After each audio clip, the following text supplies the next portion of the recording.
السلام علیکم ورحمۃ اللہ وبرکاتہ۔ الحمدللہ والصلاة والسلام علی رسول اللہ، اما بعد۔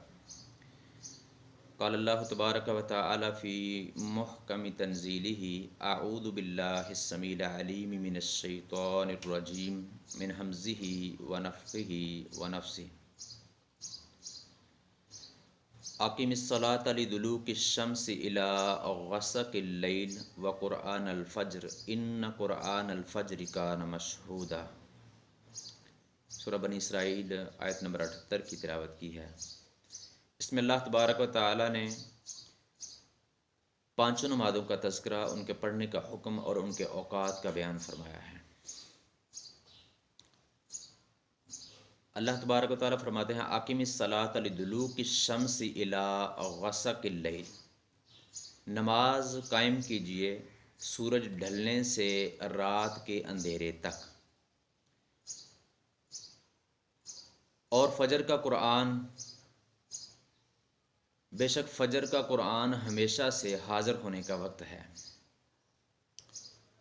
دلوک شمس سے رات کے اندھیرے تک اللہ تبارک تعالیٰ نے نماز پڑھنے کا حکم دیا ہے۔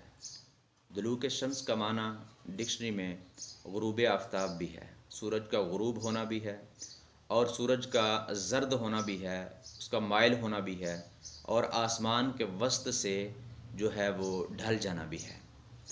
تو اس میں اللہ تبارک تعالیٰ نے 3 نمازوں کا جو ہے وہ تذکرہ کیا ہے۔ سورج کے ڈھلنے کے بعد ظہر کا وقت، اور زردی کی ابتدا میں عصر کا وقت، اور سورج کے غروب ہونے کے بعد جو ہے وہ مغرب کا وقت شروع ہوتا ہے۔ غسق اللیل رات کے ابتدائی اندھیرے کو کہتے ہیں، یعنی شفق کے غائب ہونے کے بعد یہ جو آسمان کے کناروں پہ سرخی ہوتی ہے، اس کے غائب ہونے کے فوراً بعد جو ہے وہ عشاء کا وقت شروع ہو جاتا ہے۔ اور فجر کا قرآن، فجر کے قرآن سے مراد فجر کی نماز ہے۔ قرآن چونکہ نماز کا اہم جز ہے، اس لیے یہاں پہ جز بول کے کل مراد لیا گیا ہے، جس طرح سجدتن یا رکعتن بول کر پوری نماز مراد لی جاتی ہے۔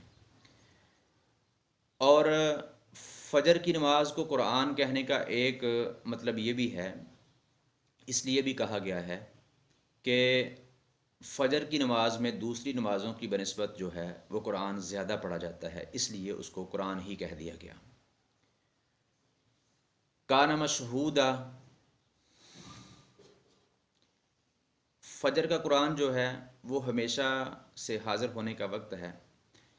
اس کا مطلب یہ ہے کہ ایک اس کا مطلب تو یہ ہے جو صحیح حدیث میں آتا ہے، صحیح بخاری وغیرہ کی حدیث میں، کہ فجر اور عصر کے وقت جو ہے دن اور رات کے فرشتے حاضر ہوتے ہیں، اکٹھے ہوتے ہیں، ان کی ڈیوٹیاں جو ہے وہ بدلتی ہیں۔ اور دوسرا مطلب اس کا یہ ہے کہ رات سونے کے بعد، آرام کرنے کے بعد جو ہے تھکاوٹ دور ہو جاتی ہے، طبیعت فریش ہو جاتی ہے، تو اس کے بعد جو ہے طبیعت قرآن مجید سننے کے لیے جو ہے وہ سماعت کرنے کے لیے حاضر ہوتی ہے۔ تو اس آیہ کریمہ میں اللہ تبارک و تعالیٰ نے پانچوں نمازوں کے پڑھنے کا حکم بھی دیا ہے اور ان کے اوقات بھی بتائے ہیں۔ تو اللہ رب العالمین سے دعا ہے کہ کتاب و سنت کو صحیح معنوں میں سمجھنے، عمل کرنے اور اس کا پرچار کرنے کی توفیق عطا فرمائے۔ پانچوں نمازوں کی باجماعت اور اول وقت میں ہمیں پابندی کرنے کی توفیق عطا فرمائے۔ وما توفیقی الا باللہ۔ اقول قولی ھذا استغفر اللہ لی ولکم ولسائر المسلمین۔